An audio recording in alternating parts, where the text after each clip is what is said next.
दोस्तों जोहार, कैसे हैं आप सब। उम्मीद करते हैं अच्छे ही होंगे। तो एक बार फिर से आपका स्वागत है एसके स्टडी जर्नी में। आज हम लोग एक बहुत ही महत्वपूर्ण विद्रोह के बारे में जानेंगे जो हमारे झारखंड के एसएससी एग्जाम हो या फिर जेपीएससी एग्जाम हो, दोनों के लिए बहुत ही महत्वपूर्ण है। तो जैसा कि आप लोग यहाँ पे देख पा रहे हैं, कोल विद्रोह जो है 1831 से 1833 तक चला था। इनके कारणों को देखेंगे और इनके प्रसार को देखेंगे। कोल विद्रोह के उपरांत क्या परिवर्तन आया झारखंड में, उसको देखेंगे। तो चलिए शुरू करते हैं। कोल विद्रोह पहला सुसंगठित एवं व्यापक विद्रोह था। झारखंड का पहला सुसंगठित और व्यापक विद्रोह भी इसको कहा जाता है। तो इस विद्रोह को पूरी तरह जानने के पहले हम लोग देखते हैं कि आखिर ये कोल कौन थे और ये क्यों विद्रोह किए थे। तो कोल जो है बहुत ही शांतिपूर्वक छोटा नागपुर के पठार में शुरू से ही रहते आए थे और अपना जीवन का गुजर बसर करते थे। कोल जनजाति जो थे, कोल जनजाति के मुख्य पेशा था खेती करना और जंगल ही इनके आर्थिक पेशा का मुख्य साधन था। कोल जनजाति क्या करते थे, जंगल की जो बंजर भूमि होती थी उस बंजर भूमि को साफ करते थे और खेती लायक बनाते थे और अपना जीवन का निर्वाह करते आ रहे थे या जीवन का निर्वाह करते थे। मुगल काल तक कोल के आर्थिक जीवन में, कोल के सामाजिक जीवन में कोई परिवर्तन नहीं होता है। मोटा मोटी मुगल काल तक सब कुछ ठीक ठाक ही चलता है, लेकिन मुगल काल के दौरान मुगलों के साथ साथ जो है सिख एवं मुस्लिम व्यापारी भी झारखंड में आते हैं। और ये सिख और मुस्लिम व्यापारी क्या करते हैं कि धीरे धीरे कोल के जो जमीन हुआ करते थे उस जमीन पर अपना अधिकार जमाने लगते हैं। लेकिन इसके बावजूद भी कोल के आर्थिक जीवन और सामाजिक जीवन में कोई परिवर्तन नहीं आया था, एकदम ठीक ठाक चल रहा था। लेकिन क्या होता है कि जैसे ही बंगाल की दीवानी अंग्रेजों को मिलती है तो बंगाल के अधीन ही हमारा झारखंड भी आता था उस समय। तो जैसे ही अंग्रेजों को बंगाल का दीवानी मिलती है, अंग्रेज इस इलाके में आते हैं और अंग्रेज के साथ साथ इस इलाके में व्यापारी वर्ग, जमींदार, साहूकार आदि भी झारखंड में प्रवेश करते हैं। और स्थायी बंदोबस्त जैसा लागू होता है, स्थायी बंदोबस्त लागू हो जाने के बाद झारखंड के जमीन को जमींदार के देखरेख में लाया जाता है।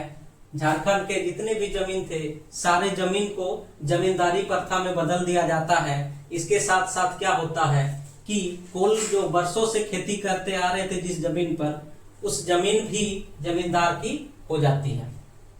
जमींदार क्या करते हैं, कोल को अनाप शनाप कर लगा देते हैं उसके जमीन के एवज में।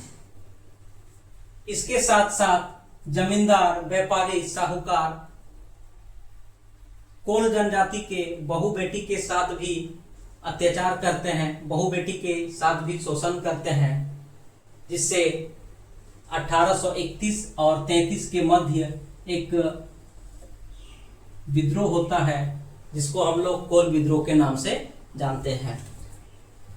तो इसमें प्रमुख विद्रोही था बुद्धू भगत, सिंगराय मानकी, सुरगा मुंडा, लखीदास, बहादुर सिंह, बिंद्राय मानकी, दुखन शाही एवं विभिन्न भूमिज सरदार। इसका मुख्य कारण था भूमि संबंधी असंतोष। जैसे कि हम बताए, जमींदार के आने के बाद कोल के जमीन में दखलंदाजी करने लगे वो और अनाप शनाप कर लगाने लगे, जिससे भूमि संबंधी असंतोष कोल में पनपने लगा था। जमींदार द्वारा शोषण, इसके साथ साथ जमींदार द्वारा शोषण भी किया जाता था। शोषण इस हद तक हुआ था, इस हद तक करते थे जमींदार शोषण कि बहू बेटी को साथ उठा के ले जाते थे और उसका इज्जत भी लूट लिया करते थे।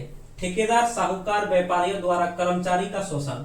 ठेकेदार, साहूकार और व्यापारी जो होते थे कर्मचारी का शोषण करते थे। जैसे दिन भर उसको मजदूरी करवाते थे और पैसा देते नहीं थे, या कह सकते बेगारी प्रथा भी करवाते थे। इसके साथ साथ अंग्रेजों का दखल अंदाजी। अंग्रेज क्या करते थे कि वो अपना नियम कानून को आदिवासी कोल को थोपना चाहते थे, जो कोल जनजाति को गंवारा नहीं था। इसके साथ साथ न्यायालय से भी निराशा। इतना कुछ हो जाने के बाद कोल जनजाति क्या करते थे, कोर्ट कचहरी जाते थे, लेकिन जमींदार, साहूकार या व्यापारी इतने पैसे वाले थे कि कभी भी उनके पक्ष में फैसला नहीं आता था, यानी कि कोल जनजाति को ही दोष करार दिया जाता था। इसीलिए एक शब्द है कचहरी। कचहरी को ये लोग कचिया कहते थे, जिसका सामान्य अर्थ होता है रुपया पैसा हारने का स्थान। और अदालत को ये लोग इस टाइप से कहते थे, अदालत यानी कि आओ, दाखिल करो, लड़ो और तबाह हो जाओ। इसके साथ साथ जब कोल विद्रोह शुरू हुआ तो इसका प्रसार छोटा नागपुर, खास सिंहभूम, पलामू, मानभूम, आज का धनबाद तक इसका प्रसार हो चुका था। और यह बहुत ही तेजी से इसका प्रसार हो रहा था। लेकिन इसके साथ साथ अंग्रेज लोग क्या किए कि बहुत ही खतरनाक तरीका से इसको दमन करते हैं, जिसमें दमनकर्ता के रूप में captain Impey, captain Wilson, captain Maltby, captain Hersberg आदि थे। और कोल विद्रोह के तात्कालिक कारण को अगर देखा जाए तो सिंगराय मानकी, जिनके पास 12 गांव थे, 12 गांव के वो राजा थे, क्या होता है कि इनको छीन करके अंग्रेज सिखों को दे दिया जाता है। इसके साथ साथ उसके बहन और उसका पत्नी को भी छीना जाता है और अंग्रेज लोग उसकी इज्जत लूट के मार देते हैं। इसके साथ साथ सुरगा मुंडा जो थे, सुरगा मुंडा की पत्नी को भी मुस्लिम व्यापारी वर्ग उठा के लेके जाते हैं और उनके इज्जत लूट लेते हैं। और यही दो घटना आग में घी का काम किया, क्योंकि अंदर से विद्रोह का बिगुल तो पहले ही फूका जा चुका था और अंदर से अंग्रेज के विरुद्ध तो लड़ने की तैयारी हो ही रहा था, उसमें केवल आग लगाने की बाकी थी। और यही दो घटना उसमें आग लगाई और कोल विद्रोह आरंभ होता है।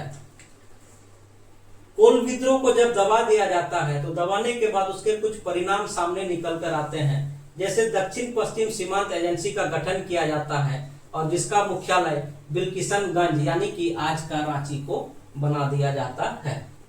इस विद्रोह में एक खास बात थी कि युद्ध के सूचक के रूप में गांव-गांव तीर को घुमाया जाता था और युद्ध की सूचना दिया जाता था। इससे जितने भी अंग्रेजों के द्वारा सताया गया या शोषित वर्ग थे, शोषित आदिवासी थे, सब इस विद्रोह में शामिल होने लगे थे और यह एक पहला सुसंगठित और व्यापक विद्रोह की ओर बढ़ चला था। इसके साथ साथ गैर आदिवासी जहां भी दिखते थे वहीं कोल लोग उनका मौत का घाट उतार देते थे। इससे अंग्रेज सरकार की जड़ें जमीन तक हिला दिया था। तो उम्मीद करते हैं कि आप लोग को समझ में आ गया होगा कि कोल विद्रोह क्या है और क्यों लड़ी गई थी। तो आज के लिए इतना ही, और फिर से हम लोग एक नया क्लास में नया वीडियो को देखेंगे। तब तक के लिए धन्यवाद।